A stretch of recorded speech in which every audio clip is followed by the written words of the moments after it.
Το 1990 ή 1991, ένας καθολικός φαρμακοποιός από το Βόλο είχε κατηχηθεί και ήθελε να βαπτιστεί Ορθόδοξος στο μοναστήρι του Οσίου Δαβίδ από τον γέροντα Ιάκωβο την Πεντηκοστή.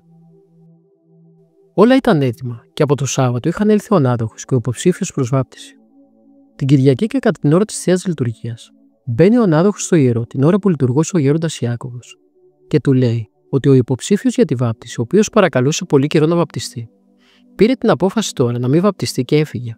Έφυγε για το Βόλο.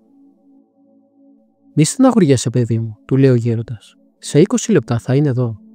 Ο άνθρωπος είχε φτάσει στον Αγιόκαμπο και είχε βγάλει εισιτήριο για να περάσει απέναντι. Και την ώρα που ετοιμαζόταν να μπει στο καράβι, κάτω από τη δύναμη της προσευχής του γέροντα και από τη χάρη του Θεού, πράγματι γύρισε πίσω σε 20 λεπτά, με σφοδρή την επιθυμία να βαπτιστεί. Η απόσταση από τον Αγιόκαμπο στο μοναστήρι είναι τουλάχιστον 50 λεπτά. Αλλά αυτός, χωρίς να τρέχει, που και με 200 να πηγαίνεις, είναι αδύνατο να φτάσει σε 20 λεπτά. Εκείνος πράγματι έφτασε σε 20 λεπτά στο μοναστήρι. Έγινε η βάπτιση και έλαμπε ολόκληρος, και το παρεκκλήσι του Αγίου Χαραλάμπη, γιατί εκεί έγινε η βάπτιση, ευωδίασε επί μία εβδομάδα. Ο Όσιος Ιάκωβος Τσαλίκης είναι ένας από τους νεοφανείς Αγίους της Ορθόδοξης Χριστιανικής Εκκλησίας.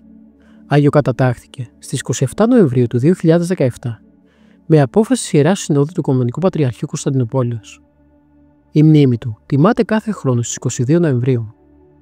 Γεννήθηκε στις 5 Νοεμβρίου του 1920 στο Λιβύσι της νοτιοδυτικής Μικράς Ασίας και το 1924 έφτασε στον Πειραιά με την οικογένειά του κατά την ανταλλαγή των πληθυσμών Ελλάδας-Τουρκίας.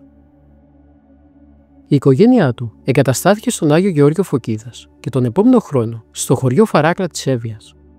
Αν και άριστος μαθητής στο δημοτικό, δεν συνέχισε στο γυμνάσιο εξαιτίας των δυσβάστακτων οικονομικών προβλημάτων της οικογένειάς του και αναγκάστηκε να βγει στη βιοπάλη, συνοδεύοντας τον πατέρα του σε διάφορες εργασίες. Παρά την καθημερινή σωματική κούραση, ζούσε σαν ασκητής και έβρισκε πνευματική ξεκούραση διαβάζοντας βίους Αγίων και ψέλνοντας το εκκλησάκι της Αγίας Παρασκευής. Μετά τη στρατιωτική του θητεία, κατά τη διάρκεια του εμφυλίου πολέμου, συνέχισε να εργάζεται σκληρά και να ζει βίο ασκητικό και χριστιανικό. Έχοντας χάσει και τους δύο γονείς του και αφού πάντρεψε την αδελφή του, σύμφωνα με τα έθιμα της εποχής, ένιωσε ότι δεν υπήρχε τίποτε άλλο που να το συνδέει με τον κόσμο.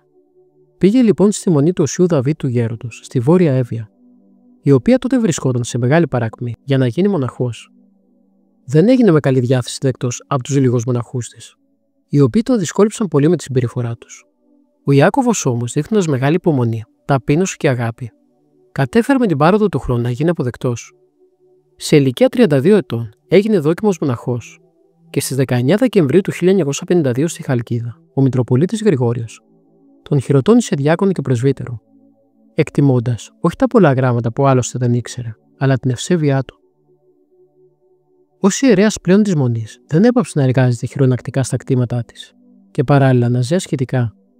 Όταν μάλιστα ανακάλυψε το σπήριο ασχητήριο του Οσίου Δαβίδ, μέσα στο παρακείμενο πυκτό δάσος, πολύ συχνά αποσυρώταν και προσευχόταν εκεί επί ώρες. Στις 25 Ιουνίου του 1975 ανέλαβε το πηδάλιο της Μονής παρά την αρχική άρνησή του. Επί της ηγουμενίας του, το μοναστήρι γνώρισε λαμπρές στιγμές.